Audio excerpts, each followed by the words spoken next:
design and state-of-the-art engineering in common. From the high-performance Superlight R400 to the futuristic Aero 7 concept or the Superlight R300 championship race car.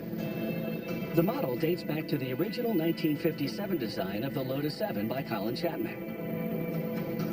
Based on a philosophy of performance through simplicity, Chapman designed the first 7 as a lightweight car, and people could easily assemble them themselves. The basic features of the car remain similar and true to the original 1950s design.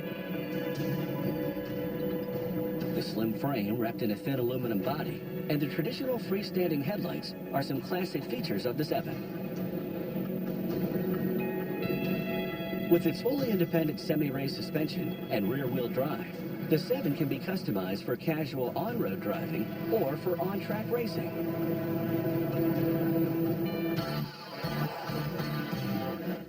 The Caterham 7 self-assembly kit includes a pre-assembled space frame chassis, the engine, and a set of pre-fitted components.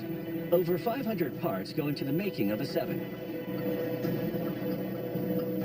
The Caterham Technology and Innovation Center in Hingham is where design and engineering for the modern models take place.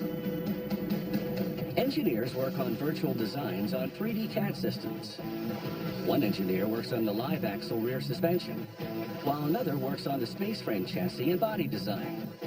The CAD systems register the features of each car before it goes into production. At the Westbury Welding Shop, workers assemble pre-cut, high-grade steel tubing to form the chassis space frame parts.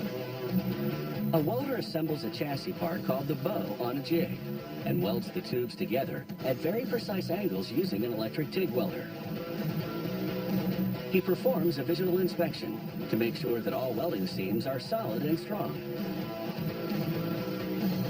Most parts are designed with open triangular shapes, which prevents the chassis from twisting. A worker starts welding the frame parts together on a chassis assembly jig. The welding around the front suspension must be very accurate to give the car the best possible handling. Thanks to its open frame design, typical of low-volume build, the assembled chassis weighs a mere 150 pounds. 2 workers now get ready to assemble the dashboard hoop. They clamp the hoop tight on a welding jig, and one worker holds it firmly while the other one welds. He spot welds the hoop on both sides, ensuring it is strongly attached to the frame. The workers unclamp the hoop welding jig and move it out of the way before grinding the weld profiles flat with a dual-action sander.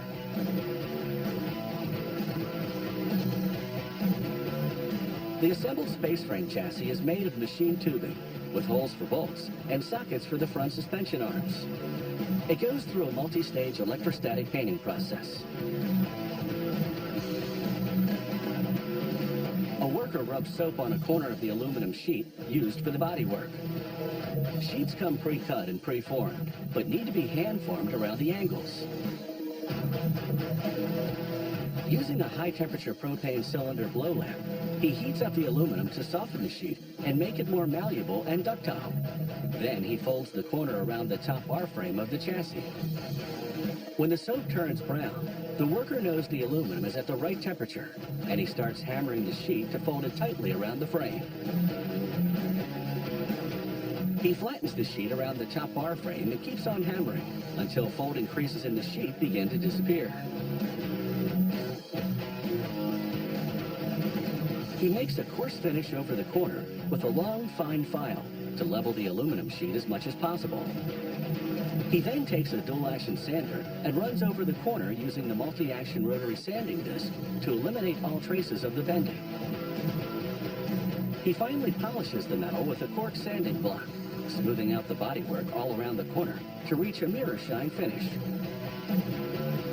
The bodywork is now fully and seamlessly wrapped around the frame. The bodywork is composed of 2 aluminum sheets, which a welder joins around the bow using an electric TIG plant. The welder applies a polishing lubricant called tallow, which prevents the aluminum dust from contaminating the abrasive used to grind down the welding seam. The welder uses a belt sander to start flattening out the weld. He removes most of the welding profile before he takes an orbital sander to completely grind off the welding seam. He polishes the welding with a rubbing finishing block and cleans away the residue.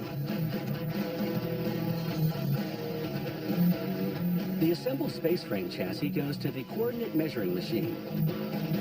A spring-loaded pointer measures the chassis to analyze the accuracy of the build. A computer then compares the data to design information recorded in the CAD system.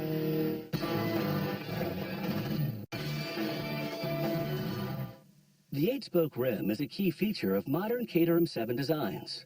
The forged and CNC machined aluminum alloy makes the rims light, while the V-spoke shape provides the wheels with resistance and flexibility. A virtual engineering software ensures that the features of the rim meet the requirements of the car. The computer performs stress analysis, corner fatigue, and impact testing. Design control and quality planning also involve casting solidification simulation. A computer program simulates the mold filling and the aluminum alloy solidification and cooling process. This step maximizes forging quality and minimizes production costs by reducing defects and scrap.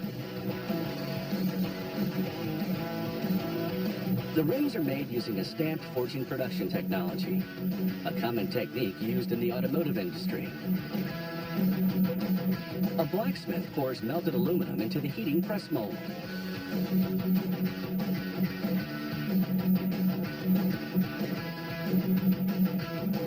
The smith closes the lid of the mold to prevent the burning hot metal from leaking out from the heating press.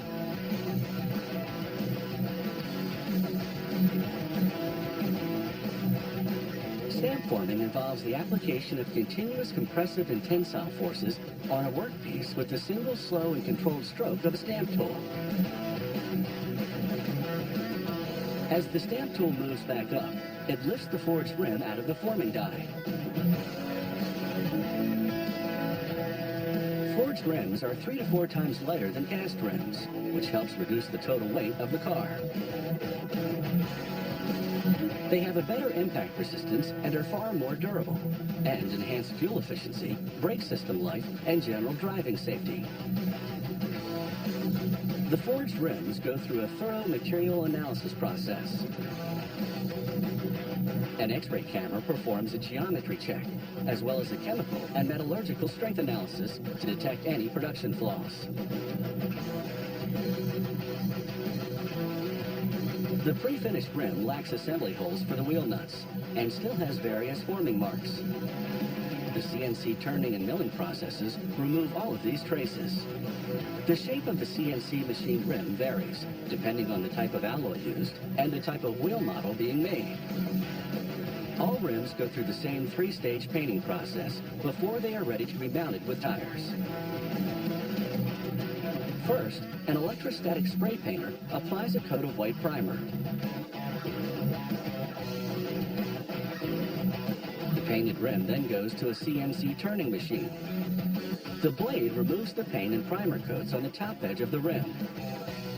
The machine sprays water to reduce the heat generated by friction of the blade against the rim, which turns at a speed of 1,800 rotations per minute.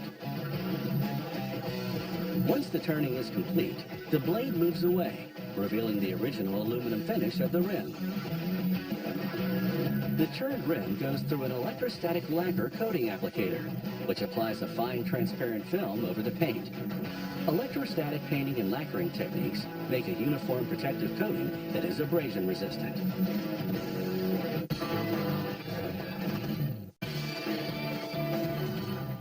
The engines used for the Caterham 7 series are small and compact. This 2-liter L4 engine is equipped with an ultra-small 40 amperes alternator and a 6-speed sequential transmission gearbox. A Caterham engineer makes the adjustment between the cylinders and the pistons. Using a carefully machined piece of metal called a feeler gauge, he checks the clearance between the piston and the cylinder wall and writes the measurements down to the millimeter. This meticulous process is intended to get the best possible fit between the pistons and the cylinder bores. The engineer inserts piston rings inside the cylinder. The rings fit into the groove on the outer diameter of the pistons to seal the gap between the piston and the bore. They prevent oil and gas from leaking out of the combustion chamber, thereby maximizing the effect of the displacement. The engineer checks the fit between the piston head and the rings in each cylinder.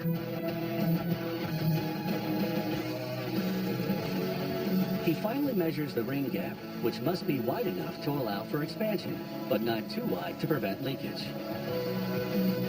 The engineer now gets ready to measure the volume of the cylinder valve ports. He covers one valve port with a round plexiglass. Then he takes a volumetric pipette filled with a red-colored control fluid and starts pouring it into the valve crown. As the liquid empties from the pipette, it progressively fills the valve crown cavity until there is no air left under the plexiglass. The port volume is key to an optimal airflow. A good match between all four ports will ensure that all cylinders deliver an even displacement. The engineer now starts assembling the cylinder head to the engine block. He installs a gasket on the engine block. He then places the cylinder on top of the engine block, carefully aligning the assembly bolt holes with the sockets in the block. He applies high-temperature grease on the threaded head of the bolts, which endure high pressure and temperature inside the cylinder head. He starts manually assembling the bolts, following a crisscross tightening sequence. This allows him to balance the pressure and the tension of the cylinder head on the engine block. Once he's done, he gives the bolts a final torque with a wrench. He must give enough torque to keep the bolts from slacking with time, but not too much to avoid stripping the threads. That could make them harder to remove for maintenance or repair of the engine.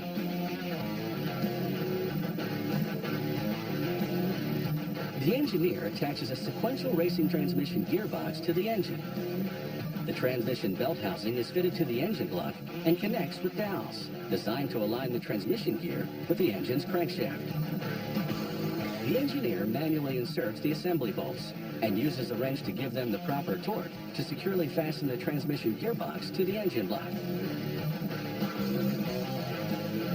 Compact four-cylinder Ford engines like this one power most cars of the 7 Series. They come with a 1.6 or 2-liter displacement capacity depending on the model. By comparison, the Suzuki engine is much smaller. With its 5-speed gearbox and 3-cylinder 660cc turbo, it delivers 80 horsepower to the Retro 7 160 model.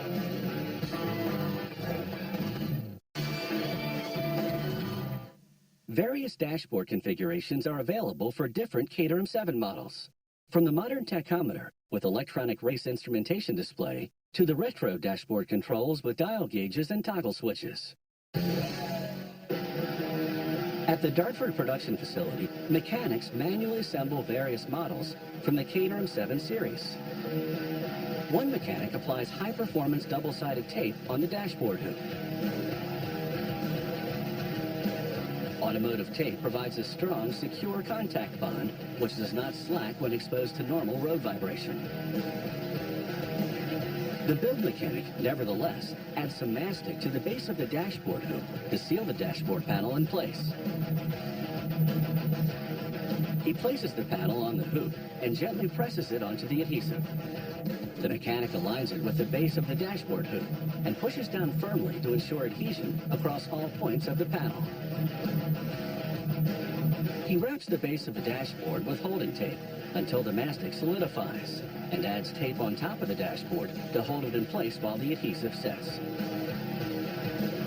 Underneath the scuttle with the windshield wiper post, this dashboard is mounted with classic dial gauges, rocker switches, and buttons. A build mechanic now assembles the aluminum fuel tank. He inserts the fuel sender unit and the level sensor in the fuel tank and pushes the unit firmly into place. He screws a plastic ring on top of the fuel sender and closes it with a wrench.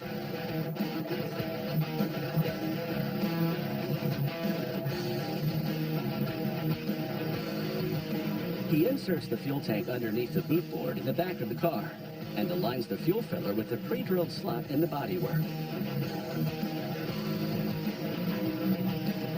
He takes the filler cap and places it on top of the fuel filler neck protector. He inserts assembly bolts to hold the filler cap in place and tightens them using a small torque wrench. The fuel tank capacity varies from 8 gallons to 11 gallons, depending on the model. With a lightweight chassis and running gear, the cars have a reasonable fuel economy. Two build mechanics now install the front bonnet latches. They apply masking tape to protect the aluminum bodywork from scratching during the installation of the catches underneath the lock. First, they place the catch in position, aligning it with the lock riveted on the bonnet. They push the catch firmly against the tape to mark the position of the hole. Then, one mechanic drills a hole through the tape and into the bodywork. After removing the tape, the mechanic aligns the catch once again to the bonnet lock and holds it in place while the other mechanic rivets it to the bodywork. They repeat the process on the other side of the bonnet and finish the installation with 2 springs near the front suspension. A build mechanic now assembles the front suspension arm known as the wishbone. The independent suspension allows the front wheels to move independently. It also gives a better control over the camber angle of the wheels and helps minimize the roll or sway of the car on the road or track. A worker now assembles the engine to the chassis of the car. This supercharged Ford Duratec 2-liter 310 horsepower engine weighs just under 275 pounds. With a transmission gear, it fits tightly into the chassis of the 7620R.